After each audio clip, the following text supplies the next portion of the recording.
"Oh no, no, no," I said anxiously. I immediately realized that the odor was very similar to what we had noticed when we entered the bunker for the first time, only much, much stronger now. My Geiger counter started clicking too. "What's going on?" asked Alex. "That guy Morose, he told me about this. He told me to run," I said. Just as I finished, the door shook in an enormous slam, sending dust flying in the air and slightly bending outwards. There was nowhere to run. We had a heavy steel door on one side, and God knows what on the other. I had no idea how we could survive. Luckily, Alex had. "Do you still have the rope?" he asked. Without hesitation, we tied it around one of the pumps. It wasn't easy at first, working with the rope with my hand shaking violently. But then another loud slam echoed through the room. One of the bolts that held the door was launched across the room. I felt a wave of cold run down my spine, and suddenly, I had just this one purpose: to tie the knot. Everything else just shut down in my head. I was done, and we dropped it down the broken vent that Alex got dragged into before. We stepped inside and we started sliding down the rope. I then heard another slam and then what I think was the door hitting the ground.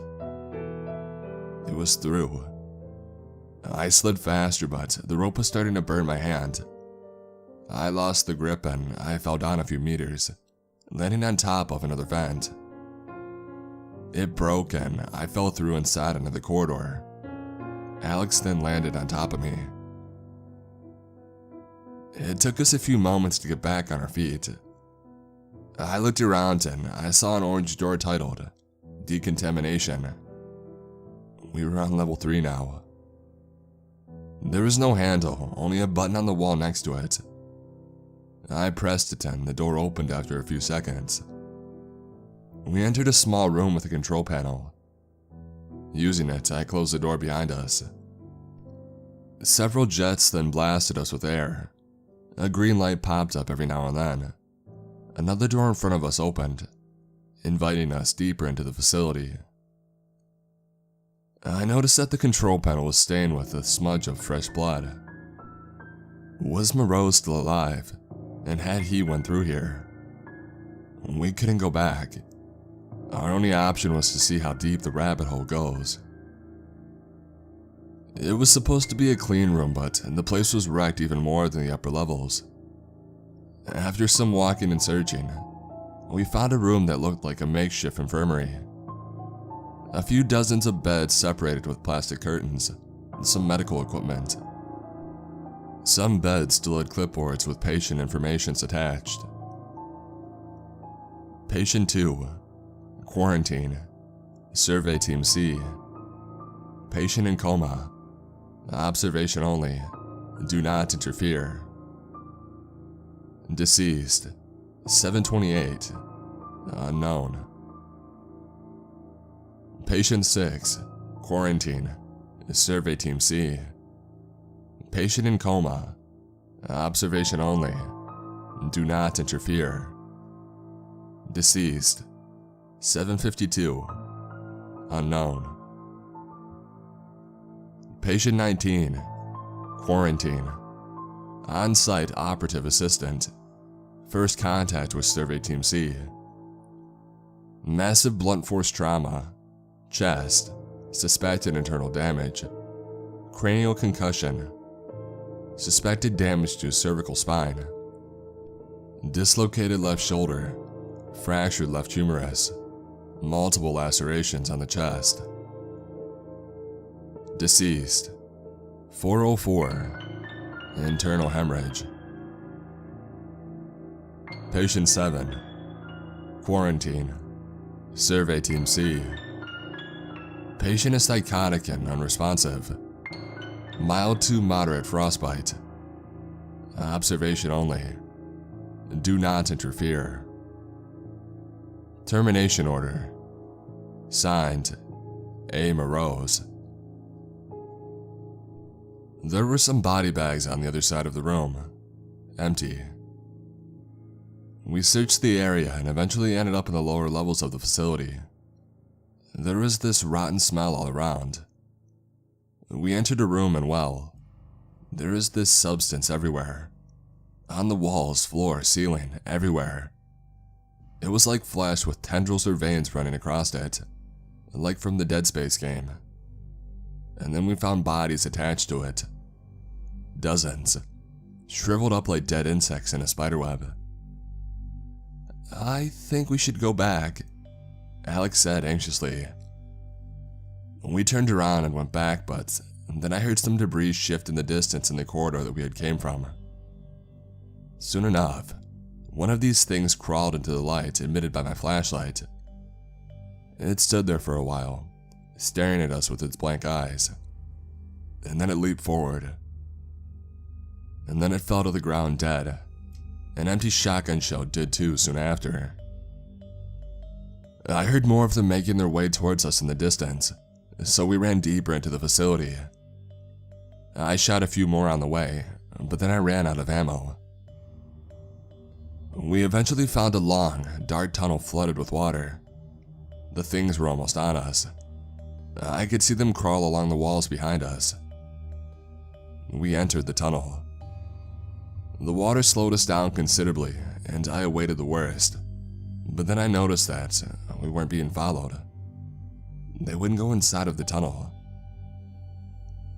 We walked for, I don't know, an hour, maybe 2. The water was ice cold. Luckily, it was only about knee deep, so it wasn't too terrible. I already said that Alex didn't look so well when I had found him, but as we walked through, he seemed to be getting worse.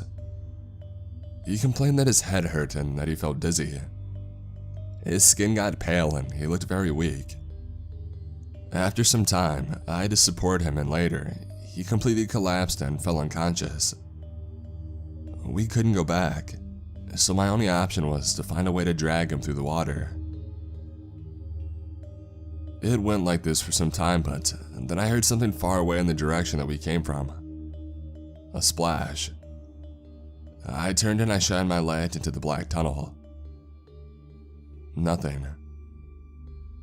I went to continue walking, but then I heard it again. "Hello?" I called, hoping to hear an answer. Maybe Morose was here, or did the creatures follow us in after all? Nothing.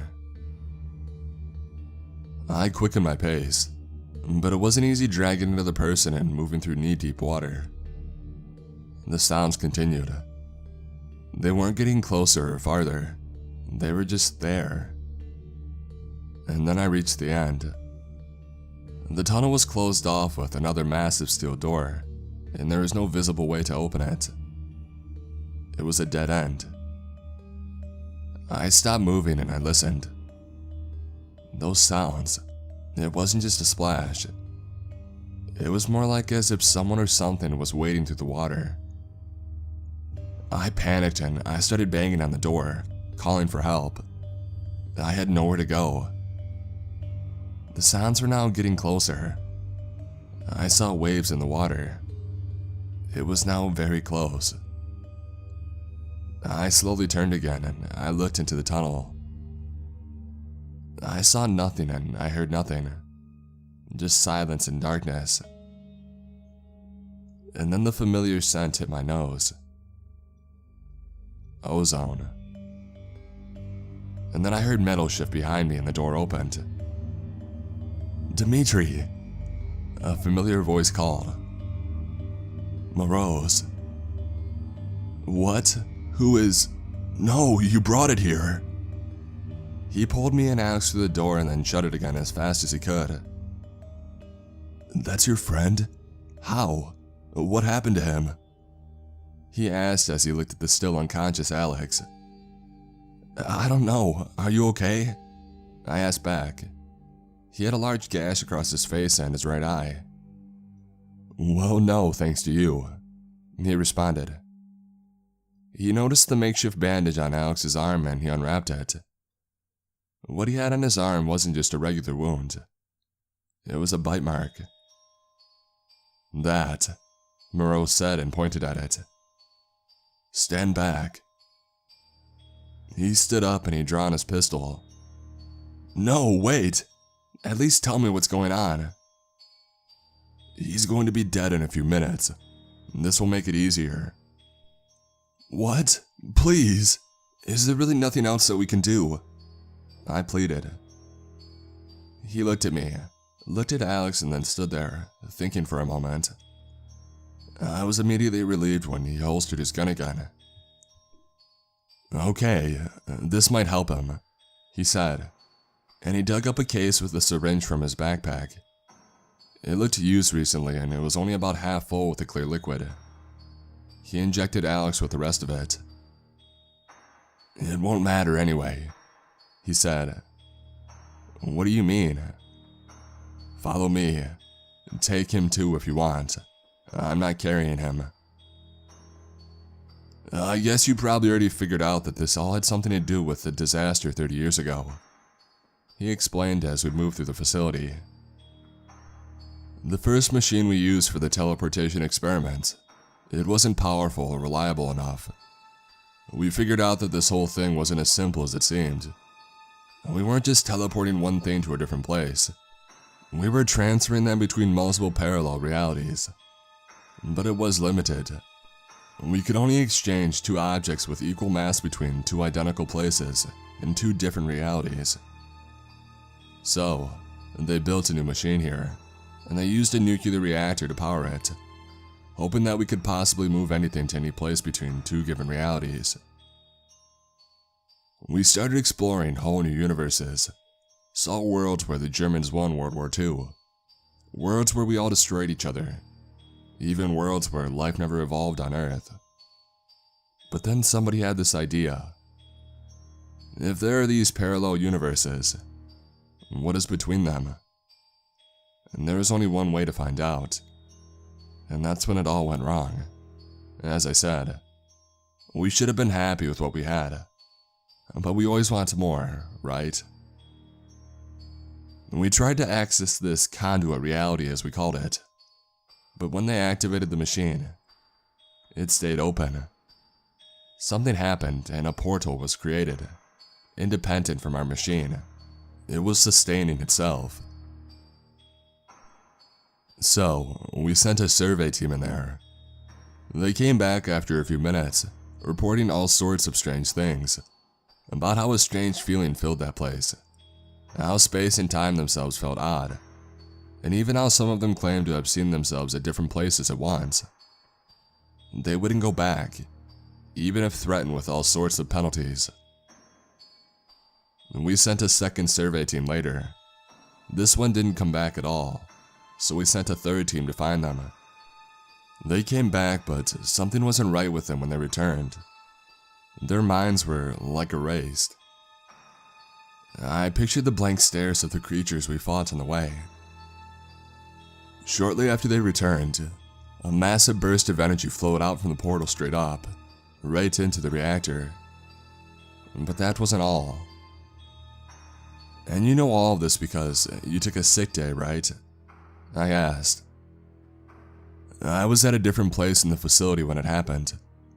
I'll never forget when they came to me saying that something came through, something into our world. What was it? I asked. I don't know. Nobody knows. It was unlike anything that we've ever seen, and it killed almost everybody here. Not just killed, it did stuff to people. You've seen it. We're here. We entered a control room filled with computers and various controls and displays. Moreau's closed another blast door and sealed us from inside the control room. We need to close the portal. We have tried it before, but these things wouldn't let us. So where are they now? As soon as I heard that you went inside the facility and came back, I knew that something was off. This place used to be full of them. At least one is still here. The smell of ozone. But a few years ago, anybody that went in wouldn't get past level 1. But we've got this far and I don't know why. And that's what scares me. Something isn't right. I know that I'm asking a lot, but we need to go inside the portal and use this.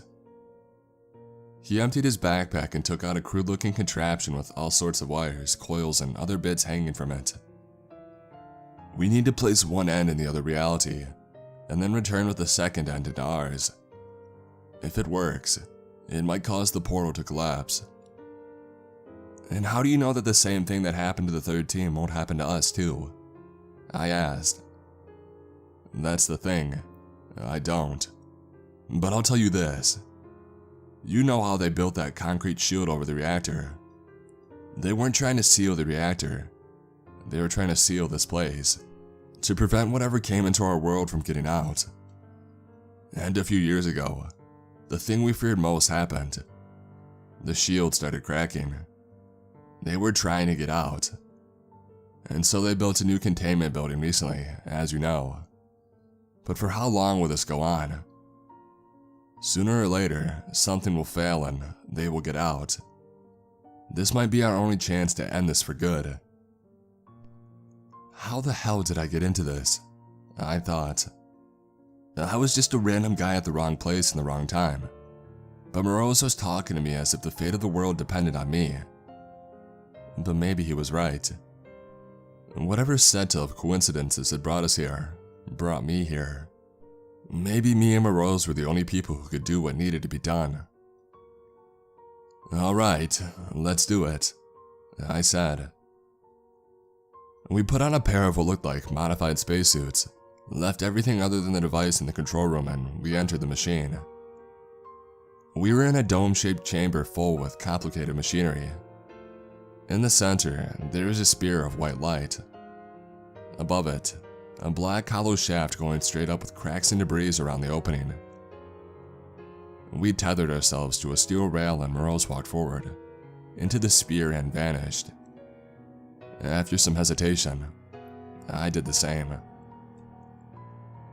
I found myself in a place that I can't describe. There was no up or down and I could walk in any direction. It looked empty.